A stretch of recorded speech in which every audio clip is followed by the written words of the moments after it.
Hello बच्चों, आप सबका आपके अपने चैनल गोविंद मैथ लेक्चर्स में एक बार फिर से स्वागत है। तो कैसे हो आप सब? उम्मीद करता हूं आप सब अच्छे होंगे और आप सबकी पढ़ाई भी अच्छी चल रही होगी। तो आज की इस क्लास में हम कक्षा 8 हिंदी विषय की वर्कबुक 2023-24 के आकलन पत्र 16 को सॉल्व करना सीखेंगे। हमने कार्यपत्रक 1 से लेकर 90 तक सभी को बहुत अच्छे से सॉल्व करा दिया है। उनकी लिंक वीडियो के डिस्क्रिप्शन में दी हुई है या फिर चैनल की प्लेलिस्ट पर जाकर आप उन सभी क्लासेस को आराम से देख सकते हैं। तो चलिए क्लास शुरू करते हैं। हमारे सामने गद्यांश दिया हुआ है कि हेलन केलर एक ऐसा नाम है जो अंधकार के बीच भी रोशनी देता रहा। कल्पना करो कि जो न सुन सकता हो न देख सकता हो, फिर भी वह लिखना पढ़ना और बोलना सीख ले, भरपूर आशा आकांक्षा के साथ जीवन जीने लगे और उसके योगदान दुनिया के लिए यादगार बन जाए। यानी हेलन केलर एक ऐसे व्यक्ति थे जो आंखों से अंधे थे और कानों से बहरे थे। उसके बाद भी उन्होंने पढ़ना लिखना सीखा और दुनिया के लिए कई सारी यादगार क्या की रचनाएं की। ऐसी थी हेलन केलर। वो क्या थी? एक लड़की थी, औरत थी। जब वे 1.5 वर्ष की थी, बचपन की एक गंभीर बीमारी की वजह से उनकी देखने और सुनने की शक्ति जाती रही, लेकिन उन्होंने हार नहीं मानी। कॉलेज के दिनों में ही प्रकाशित अपनी आत्मकथा स्टोरी ऑफ लाइफ में वे लिखती हैं, मुझे ये तो याद नहीं कि ऐसा क्यों हुआ, लेकिन ऐसा लगता था कि रात कभी खत्म क्यों नहीं होती और सुबह क्यों नहीं आती। दुनिया की सभी भाषाओं में इस किताब के अनुवाद हुए हैं। तो ये आपके सामने एक गद्यांश दिया हुआ है। देखिए पहला प्रश्न, दिए गए गद्यांश में युग्म शब्द का सही जोड़ा चाटिए। दिए गए गद्यांश के अंदर युग्म शब्द का आपको सही जोड़ा टिक करना है। पहला है सही उत्तर इसका लिखना पढ़ना। दूसरा प्रश्न है आत्मकथा शब्द का अर्थ क्या है? इसका अर्थ होता है स्वयं के जीवन की बातें। क्या अर्थ होता है? स्वयं के जीवन की बातें। तीसरा है हेलन ने पढ़ने के लिए एडी से छोटी तक का जोर लगा दिया। तो एडी से छोटी तक ये क्या है? ये एक मुहावरा है और इसका अर्थ होता है कि भरपूर कोशिश करना या पूरी कोशिश करना। चौथा है मुझे ये तो याद नहीं कि ऐसा क्यों हुआ। वाक्य के भेद को पहचान कर गोला पर निशान लगाइए। मुझे ये तो याद नहीं कि ऐसा क्यों हुआ। तो ये कौन सा वाक्य है बच्चों? मिश्र वाक्य। आगे प्रश्न संख्या 5, उपयुक्त गद्यांश का सारांश अपने शब्दों में लिखिए। इस गद्यांश का सारा समय अपने शब्दों के अंदर लिखना है। तो देखें कि हेलेन हेलेन केलर एक ऐसा नाम एक ऐसा नाम जो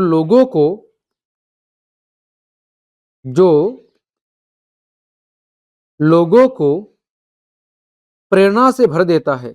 जो लोगों को प्रेरणा से क्या कर देता है? प्रेरणा से भर देता है। हेलेन केलर एक ऐसा नाम जो लोगों को किससे? प्रेरणा से भर देता है। उनकी उनकी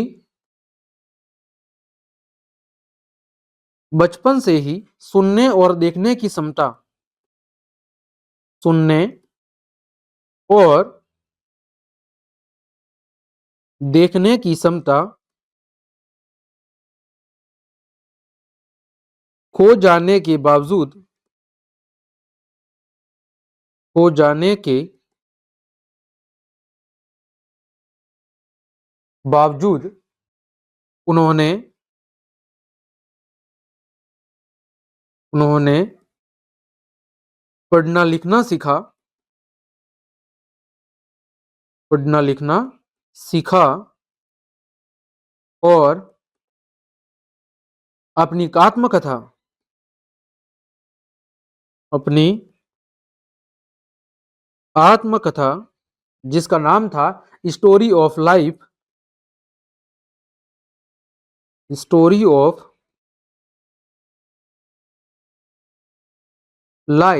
लिखी।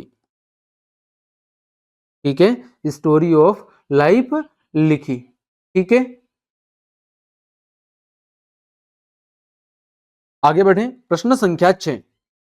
हेलन केलर को ऐसा क्यों लग रहा था कि रात कभी खत्म ही नहीं होती और सुबह क्यों नहीं आती? क्योंकि हम लिखेंगे क्योंकि क्योंकि बचपन में ही उनके आंखों की रोशनी उनके आंखों की रोशनी चली गई थी। क्योंकि बचपन में ही उनकी आंखों की रोशनी चली गई थी, इस वजह से उन्हें ऐसा लग रहा था। उन्हें ऐसा लग रहा था या लगता था। आगे बढ़े, प्रश्न संख्या 7। हेलन केलर की आत्मकथा का नाम क्या है? तो उनकी जो आत्मकथा है उसका नाम था स्टोरी ऑफ लाइफ। क्या नाम था? Story of life. ठीक। 8वां, हेलन केलर के जैसे बहुत से लोग आपने देखे होंगे जो देख नहीं सकते हैं। ऐसे लोगों की समस्याओं को पहचान कर लिखिए। तो देखें ऐसे लोगों की समस्या क्या होती है। तो ऐसे लोग जिन्हें दिखाई नहीं देता जिन्हें दिखाई नहीं देता उन्हें कहीं पर भी जाने में कहीं पर भी आने जाने में आने जाने में क्या होती है? आने जाने में दिक्कत होती है। आने जाने में दिक्कत होती है। उन्हें उन्हें अपने कार्य करने में भी परेशानी होती है। अपने कार्य करने में भी क्या होती है? परेशानी होती है। अन्य लोगों की तरह अन्य लोगों की तरह वे जीवन का आनंद नहीं ले पाते हैं। ठीक है।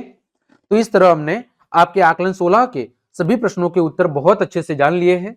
उम्मीद करता हूं सभी प्रश्नों के उत्तर आपको अच्छे समझ में आए होंगे। तो क्लास देखने के लिए आप सभी का धन्यवाद।